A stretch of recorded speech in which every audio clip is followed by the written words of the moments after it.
ఉద్యోగుల మాదిరే తాను కుటుంబానికి దూరంగా ఉంటున్నారని, కష్టాలు శాశ్వతం కాదని ముఖ్యమంత్రి చంద్రబాబు అన్నారు.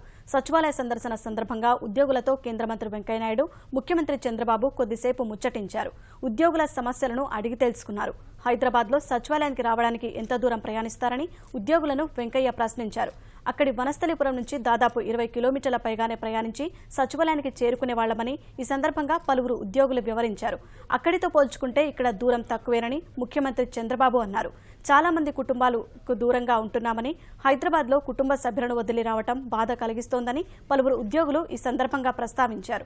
విభజన కష్టాలు ఇంకా వెంటాడుతూనే ఉన్నాయని, ఇవన్నీ తప్పవన్న ముఖ్యమంత్రి ఉద్యోగులలాగానే తాము బాధితున్నేనని వ్యాఖ్యానించారు. తన కుటుంబం కూడా హైదరాబాద్లోనే ఉంటుంటే తాను విజయవాడలో ఉంటున్నారని, అయితే కష్టాలు శాశ్వతం కాదని సీఎం అన్నారు. చిన్నపాటి సమస్యలను సర్దుకుపోతూ అంతా రాష్ట్రాభివృద్ధికి సహకరించాలని అన్నారు. కష్టాలున్న పరిస్థితిని అర్థం చేసుకుని ఉద్యోగులు సహకరిస్తున్నారని ఈ సందర్భంగా వెంకయ్యనాయుడు కితాబిచ్చారు. ఉద్యోగుల సహకారంతోనే ఈజ్ ఆఫ్ డూయింగ్ బిజినెస్ లో మొదటి స్థానంలో నిలిచామని సీఎం ఈ సందర్భంగా వెంకయ్యతో అన్నారు. వెంకయ్య చంద్రబాబులను సచివాలయ ఉద్యోగ సంఘ నేతలు శాలువాలతో సత్కరించారు.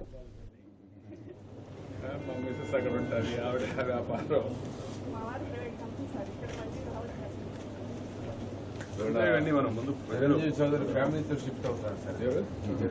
రమేష్ ఫ్యామిలీతో షిఫ్ట్ అవుతారు. ట్రైన్ ట్రిప్ వరకు తీసుకున్నాడు సార్. ఫ్యామిలీతో షిఫ్ట్ అవుతారు. అందరికీ శుభాకాంక్షలు.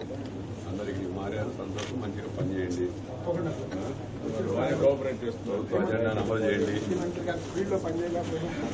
ప్రభుత్వం వీళ్ళ సహకారంతో మాకు ఇబ్బందులు ఉన్నా బిజినెస్ లో నెంబర్ 1 అయ్యాము. డిపార్ట్మెంట్ ఆల్ ఇవన్నీ మనకే వచ్చినాయి. ఓడిఎం ఫస్ట్ చేశాము. దీనికి ఏ డిపార్ట్మెంట్ కనిపెట్టి అవుతున్నాం. ముఖ్యమంత్రి గారు ప్రభుత్వ విజయం అంతా మీ మీద ఆధారపడింది. మీరు మంచిగా పనిచేస్తే నిన్న ఈజ్ ఆఫ్ బిజినెస్ ఫస్ట్ వచ్చిందంటే అందరికి గర్వకారణం. దాంట్లో మీ అందరి బాధ్యత కూడా ఉంది కదా, ఉండబట్టి అక్కడ వచ్చారు. మంచిది, అందరికీ శుభాకాంక్షలు.